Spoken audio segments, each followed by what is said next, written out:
দখলদার ইসরায়েলি বাহিনী এবং লেবানন পুরোদমে যুদ্ধ চলছে। জানিয়ে দেব হাতে থাকা সর্বশেষ আপডেট আন্তর্জাতিক সংবাদ। প্রথমে এই সংবাদ শিরোনাম, ইসরায়েল ব্যর্থ বলেছেন খামেনি।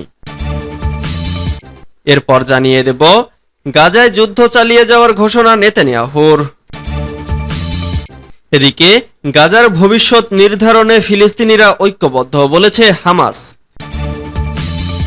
এরপর জানিয়ে দেব ইসরায়েলি নির্যাতনের লোমহর্ষক বর্ণনা দিলেন মুক্তি পাওয়া ফিলিস্তিনি বন্দীরা। আরো জানিয়ে দিব ইউক্রেনের 14টি লেপার্ড ট্যাঙ্ক পাঠাতে প্রস্তুত নেদারল্যান্ডস ও ডেনমার্ক। সর্বশেষ জানিয়ে দিব যুদ্ধোত্তর গাজার জন্য নেতানিয়াহুর অস্পষ্ট রূপরেখা। এতক্ষণ শুনছিলেন সংবাদ শিরোনাম, এবারে বিস্তারিত। তবে অনুরোধ থাকবে ভিডিওটিতে একটি লাইক করবেন এবং কমেন্ট করে জানিয়ে দিবেন কোন জেলা থেকে আপনি আমাদের এই ভিডিওটি দেখছেন।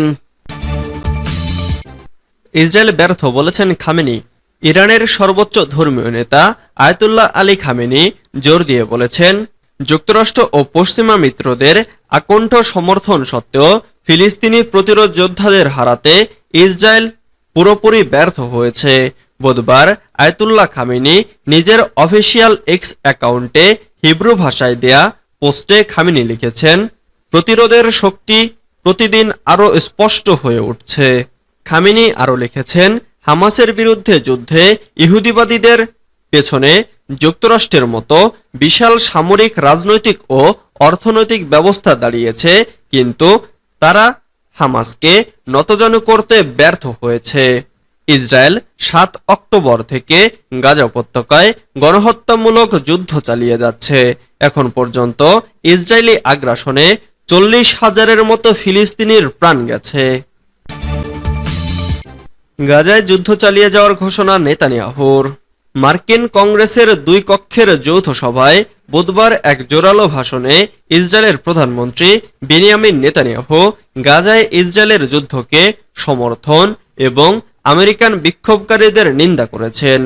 তার ভাষণ ডেমোক্র্যাট দলের অনেক শীর্ষ আইন প্রণেতা বর্জন করেন এবং হাজার হাজার বিক্ষোভকারী ক্যাপিটল ভবনের চারপাশে সমবেত হয়ে যুদ্ধ এবং তার সৃষ্ট মানবিক সংকটের নিন্দা করেন।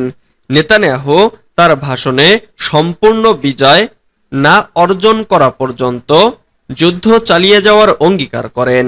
যারা আশা করেছিলেন যে ইসরায়েলি নেতার যুক্তরাষ্ট্র সফরের সময় যুদ্ধবিরতি এবং পণবন্দীদের মুক্তি সংক্রান্ত আলোচনায় অগ্রগতি হবে, তারা নেতানিয়াহুর ভাষণে হতাশ হয়েছেন। প্রায় 1 ঘণ্টা ব্যাপী ভাষণের মাঝে আইন প্রণেতারা যেমন হাততালি দিয়েছেন, তেমনি অনেক শীর্ষ ডেমোক্রেটিক নেতা চুপ করে বসেছিলেন। নেতানিয়াহু বলেন, হামাস এবং অন্যান্য ইরান সমর্থিত গ্রুপের বিরুদ্ধে ইসরায়েলের সাথে যুক্তরাষ্ট্রের অভিন্ন স্বার্থ জড়িত আছে।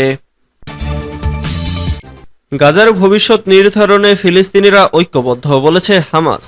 ফিলিস্তিনের অন্যতম স্বাধীনতাকামী সংগঠন হামাসের শীর্ষ পর্যায়ের নেতা আহমাদ আবদেল হাদি বলেছেন, অবরুদ্ধ গাজার ভবিষ্যৎ নির্ধারণের বিষয়ে ফিলিস্তিনি জাতি ঐক্যবদ্ধ রয়েছে। বুধবার চীনের মধ্যস্থতায় ফিলিস্তিনি সংগঠনগুলোর মধ্যে একটি সংহতি চুক্তি মূল্যায়ন করার সময় তিনি একথা বলেন। লেবাননে হামাসের প্রতিনিধি আহমাদ আবদেল হাদি বলেন, ফিলিস্তিনি স্বাধীনতাকামী সংগঠনগুলোর মধ্যকার মতপার্থক্য দূরে সরিয়ে রাখার সিদ্ধান্তটি ফিলিস্তিনি জাতির ঐক্যের বার্তা বহন করে, যা 7 অক্টোবর পরিচালিত আল আকসা অপারেশনের ফলাফল। আল মায়াদিন টেলিভিশন চ্যানেলকে আহমাদ আবদেল হাদি বলেন, বেইজিং থেকে যে বিবৃতি প্রকাশ হয়েছে তাও আল আকসা অভিযানের ফলাফল। গাজা উপত্যকায় আন্তর্জাতিক বাহিনী মোতায়েনের বিষয়ে হামাসের এই নেতা জোর দিয়ে বলেন, এই ধরনের যে কোনো পদক্ষেপকে গাজা দখল এবং আন্তর্জাতিক বাহিনীকে দখলদার বাহিনী হিসেবে বিবেচনা করা হবে। ইসরায়েলি নির্যাতনের লোমহর্ষক বর্ণনা দিলেন মুক্তি পাওয়া ফিলিস্তিনি বন্দীরা। মুক্তিপ্রাপ্ত 8 ফিলিস্তিনি বন্দী জানিয়েছেন, ইসরায়েলি সামরিক বাহিনী হেফাজতে তাদের ভয়ঙ্কর নির্যাতন করা হয়েছিল এবং হুমকি দেওয়া হয়েছিল। পশ্চিম তীরের ওফার কারাগার থেকে আজ বৃহস্পতিবার 2 নারী ও 6 পুরুষ ফিলিস্তিনি বন্দীকে মুক্তি দেওয়া হয়েছে। বন্দীদের মধ্যে কিছু পুরুষ শারীরিক নির্যাতনের চিহ্ন দেখান। তখনও তারা যন্ত্রণায় কাতরাচ্ছিলেন।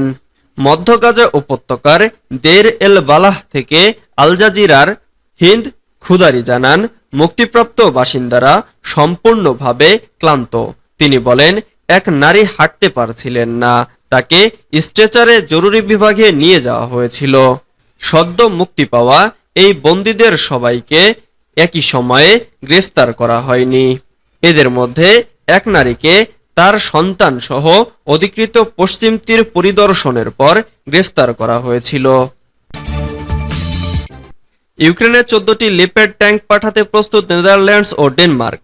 নেদারল্যান্ডস ও ডেনমার্ক 14টি সংস্কারকৃত লেপার্ড 2 ট্যাঙ্ক ইউক্রেনে পাঠাতে প্রস্তুত। বৃহস্পতিবার একথা জানিয়েছে ডাচ প্রতিরক্ষা মন্ত্রণালয়। ব্রিটিশ বার্তা সংস্থা রয়টার্স এ খবর জানিয়েছে। গত বছরের এপ্রিলে উভয় দেশ তৃতীয় পক্ষের কাছ থেকে ট্যাঙ্কগুলো কিনে ইউক্রেনের জন্য যুদ্ধের উপযোগী করতে প্রতিশ্রুতি দিয়েছিল। ডাচ মন্ত্রণালয় জানিয়েছে, জার্মান অস্ত্র নির্মাতা রাইনমেটাল দ্বারা পুনর্বিন্যাস করা ট্যাঙ্কগুলো কয়েক মাসের পরীক্ষার পর এখন গ্রীষ্মের শেষের দিকে সরবরাহের জন্য প্রস্তুত রয়েছে। তবে মন্ত্রণালয় সরবরাহের নির্দিষ্ট তারিখ জানায়নি। মন্ত্রণালয় এক বিবৃতিতে বলেছে, লেপার্ড 2A4 ট্যাঙ্কগুলো ইউক্রেনকে যুদ্ধক্ষেত্রে শ্রেষ্ঠত্ব অর্জনে সহায়তা করতে পারে।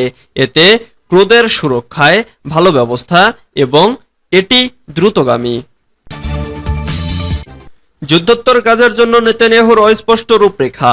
মার্কিন কংগ্রেসের যৌথ অধিবেশনে দেওয়া ভাষণে গাজায় যুদ্ধবিরতি এবং যুদ্ধ পরবর্তী গাজা নিয়ে স্পষ্ট করে কিছু বলেননি ইসরায়েলের প্রধানমন্ত্রী বেনিয়ামিন নেতানিয়াহু। বুধবার 24 জুলাই কংগ্রেসে দেওয়া ভাষণে যুদ্ধ পরবর্তী গাজার পরিকল্পনা নিয়ে বরং এক অস্পষ্ট রূপরেখা তৈরি করেছেন তিনি। ব্রিটিশ বার্তা সংস্থা রয়টার্স এ খবর জানিয়েছে। ভাষণে যুদ্ধ পরবর্তী গাজাকে কট্টরপন্থীদের থেকে মুক্ত করা হবে বলে উল্লেখ করলেও সেটি কিভাবে করা হবে সে বিষয়ে কোনো তথ্য দেননি তিনি। বরং আরব বিশ্বে মার্কিন মিত্রদের সঙ্গে ইসরায়েলের সম্ভাব্য মৈত্রীর কথা তুলে ধরেছেন নেতানিয়াহু। সেই সঙ্গে গাজা নগরীকে ধ্বংস এবং প্রায় 39,000-এর বেশি বাসিন্দাকে হত্যার দাবি প্রত্যাখ্যান করেন।